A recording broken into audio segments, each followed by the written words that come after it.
Bienvenidos a un estudio más de las Sagradas Escrituras, en donde estamos analizando línea tras línea, renglón tras renglón, la palabra de Dios escrita para sus hijos.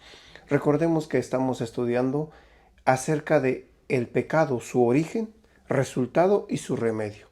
Así que el tema que tocaremos hoy será respecto a la caída y la redención del ser humano.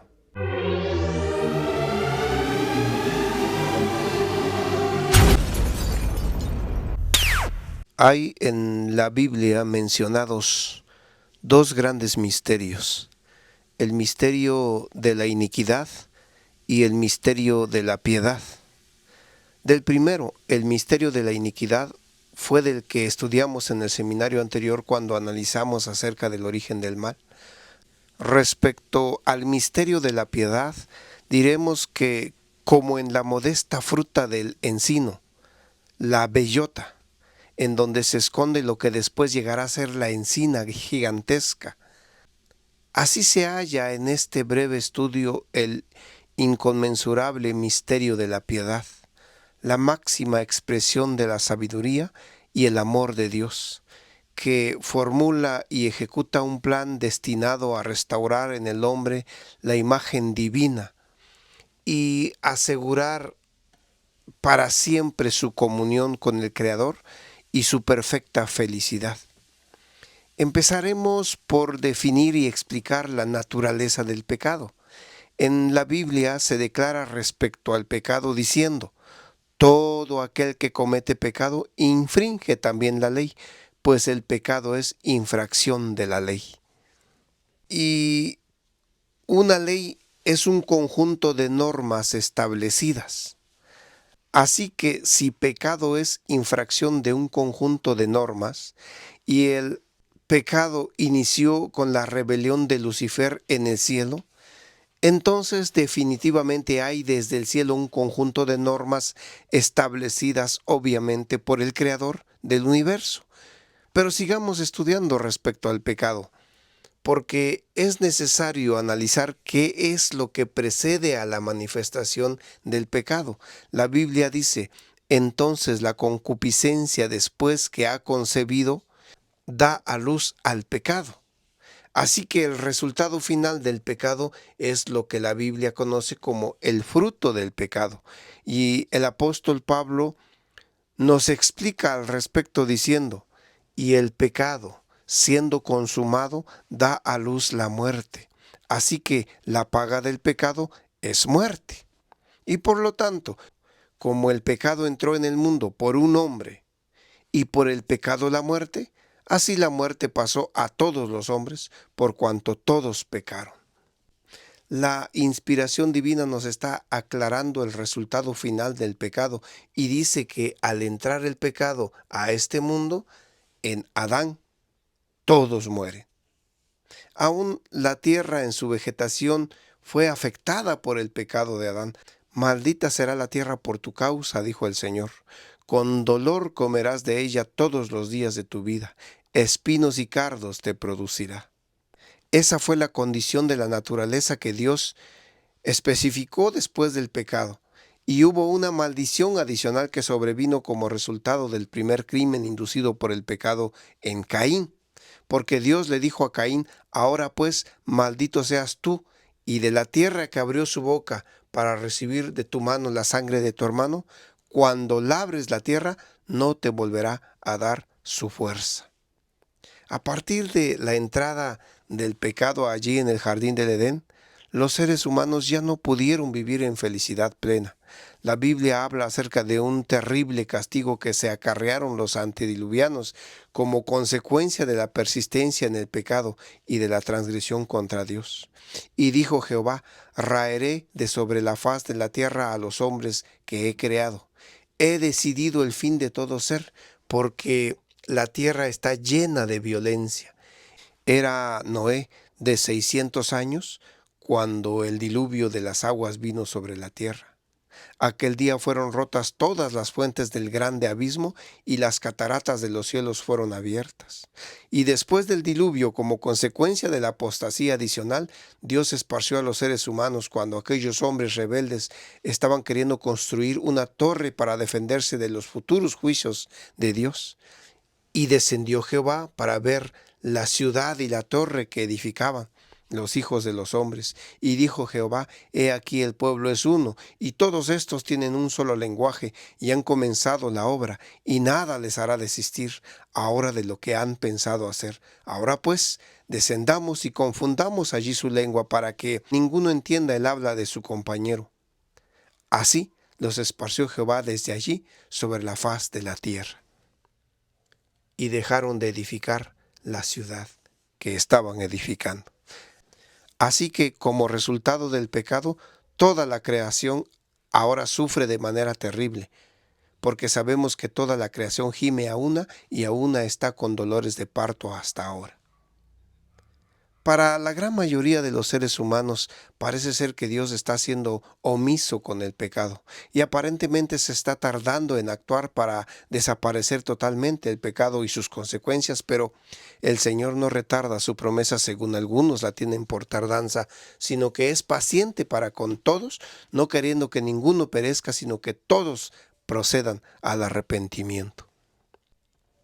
Y es que si Dios estableció que la paga del pecado es la muerte, pues entonces si Dios actuara ya en emitir sus juicios y decidiera ya acabar con el pecado, obviamente que la gran mayoría de los seres humanos estarían en riesgo de la muerte. Así que Dios dice: porque no quiero la muerte del que muere, dice Jehová el Señor, convertíos pues y viviréis. Y es que el ser humano no puede ni podrá nunca librarse a sí mismo del pecado que lo envuelve. Dios dijo: ¿mudará el etíope su piel y el leopardo sus manchas? Así también podréis vosotros hacer bien estando habituados a hacer el mal. Sin embargo, Dios no puede obligar a nadie al arrepentimiento. Él solo invita a sus hijos a arrepentirse, de modo que todo debe ser a voluntad del ser humano para decidir si quiere vivir o morir. Y el espíritu y la esposa dicen: ven. Y el que oye diga: ven. Y el que quiera tome del agua de la vida, gratuitamente. Fue así que se puso en acción el plan que hasta ahora para los seres humanos es un misterio, el misterio de la piedad, que consiste en que Dios se hizo ser humano y habitó entre nosotros, al cual lo conocemos como Jesucristo, quien vivió en esta tierra y sufrió lo que como pecadores nos correspondía sufrir. Tomó nuestros pecados y los cargó Él. Así, Él herido fue por nuestras rebeliones, molido por nuestros pecados. El castigo de nuestra paz fue sobre Él, y por su llaga fuimos nosotros curados. Y el propósito de que Jesús se manifestara viniendo a la tierra fue precisamente para eso, para borrar nuestras iniquidades. La Biblia dice: y sabéis que Él apareció para quitar nuestros pecados, y no hay pecado en Él. El que practica el pecado es del diablo, porque el diablo peca desde el principio. Para esto apareció el Hijo de Dios, para deshacer las obras del diablo. Y al encarnarse Cristo, había un propósito especial. Tenía que nacer y vivir como un ser humano común, pero sin pecar. Así que por cuanto los hijos participaron de carne y sangre, Él también participó de lo mismo para destruir por medio de la muerte al que tenía el imperio de la muerte, esto es, al diablo. En otras palabras, Jesús debió convertirse en un ser humano, no solo para mostrarnos que sí es posible vivir humanamente sin pecado, sino que Él tenía que experimentar la muerte que nos correspondía para destruir al que tenía el imperio de la muerte. Así, al venir Cristo a la tierra y morir por el pecado de todos los seres humanos, pone fin al pecado y a la tristeza, e inicia entonces la derrota de Lucifer. Llegará el momento en que se escuchará el coro triunfal del fin del reinado del pecado, y a todo lo creado que está en el cielo y sobre la tierra y debajo de la tierra y en el mar y a todas las cosas que en ellos hay, oí decir: al que está sentado en el trono y al Cordero sea la alabanza, la honra, la gloria y el poder por los siglos de los siglos. Pero, ¿cuándo y por qué medios serán eliminados los efectos del pecado? El día del Señor vendrá como ladrón en la noche, en el cual los ciclos pasarán con gran estruendo, y los elementos ardiendo serán deshechos, y la tierra y las obras que en ella hay serán quemadas. Y serán quitados plenamente los efectos del pecado, porque enjugará Dios toda lágrima de los ojos de ellos, y ya no habrá más muerte, ni habrá más llanto, ni clamor, ni dolor, porque las primeras cosas pasaron. Y no habrá más maldición, y el trono de Dios y del Cordero estará en ella, y sus siervos le servirán. Así, el pecado y sus terribles resultados serán desterrados para siempre, y ya no habrá muerte, y ya no habrá más maldición. Nadie puede negar que el pecado existe. La razón por que se lo permitió ha confundido muchas mentes, pero aquel que puede ordenar que de las tinieblas resplandezca la luz, puede sacar bien del mal y tomar los errores y caídas en escalones que lleven a las alturas. Y al final se verá que todas las cosas han obrado juntamente para el bien de los que aman a Dios. Desde el Antiguo Testamento ya se hablaba de que el Creador era también el Redentor. Ahora así dice Jehová, Creador tuyo, oh Jacob, y formador tuyo, oh Israel, no temas porque yo te redimí, te puse nombre, mío eres tú. De hecho, Dios considera la redención como una obra de creación. El salmista David, a través de una oración por el arrepentimiento de sus malos actos, el rey lo explica así diciendo, Crea en mí, oh Dios, un corazón limpio y renueva un espíritu recto dentro de mí. Y en la Biblia descubrimos que Cristo, el agente activo de la creación, es también la cabeza de todos los cristianos que le siguen, porque en Él fueron creadas todas las cosas, las que hay en los cielos y las que hay en la tierra, visibles e invisibles, sean tronos, sean dominios, sean principados, sean potestades, todo fue creado por medio de Él y para Él, y Él es antes de todas las cosas y todas las cosas en Él subsisten. Y Él es cabeza del cuerpo, que son todos aquellos que a Él le siguen. Él que es el principio, el primogénito de entre los muertos, para que en todo tenga la preeminencia. Es el poder creador de Jesús como Dios el que transforma al creyente, porque somos hechura suya, creados en Cristo Jesús para buenas obras, las cuales Dios preparó de antemano para que anduviésemos en ellas. Así que tenemos no solo a un Dios creador, sino que a un Dios redentor e incluso sustentador de nosotros como sus hijos. Y nos lo recuerda Él diciéndonos, ¿a qué pues me haréis semejante o me compararéis? Dice el Santo, levantad en alto vuestros ojos y mirad quién creó estas cosas. Él saca y cuenta su ejército, a todas llama por sus nombres, ninguna faltará, tal es la grandeza de su fuerza y el poder de su dominio.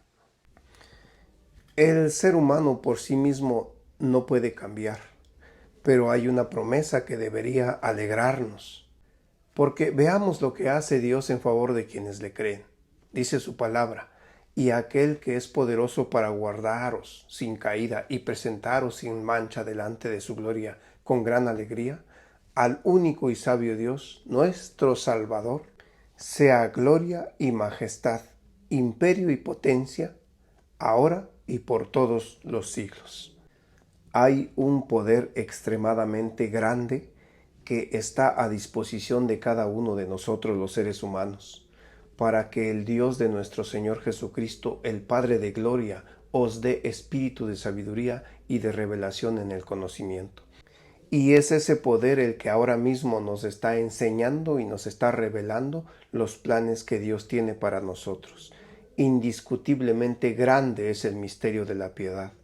Dios fue manifestado en carne, justificado en el Espíritu, visto de los ángeles, predicado a los gentiles, creído en el mundo, recibido arriba en gloria. Basta con estirar la mano y decir, lo quiero para mí. ¿Quieres tú también ser redimido? ¿Deseas tú ser salvo de la maldad que nos envuelve desde la caída del ser humano en el jardín del Edén? ¿Quieres optar por la vida eterna? Tal vez tú no pediste ser creado, pero obviamente fue Dios quien decidió que tú existieras. Él te creó y Él te puede redimir. Así que no te pierdas el siguiente capítulo porque estaremos hablando precisamente de eso, de la creación y la redención. Por ahora te agradezco tu presencia en este canal y si te gustó este seminario, no te olvides dejarnos tu like, compartir y suscribirte porque recuerda que así colaboras para que estos estudios puedan llegar a más hijos de Dios que como tú y como yo están necesitados y anhelantes de la presencia de Dios en sus vidas. Dios te bendiga.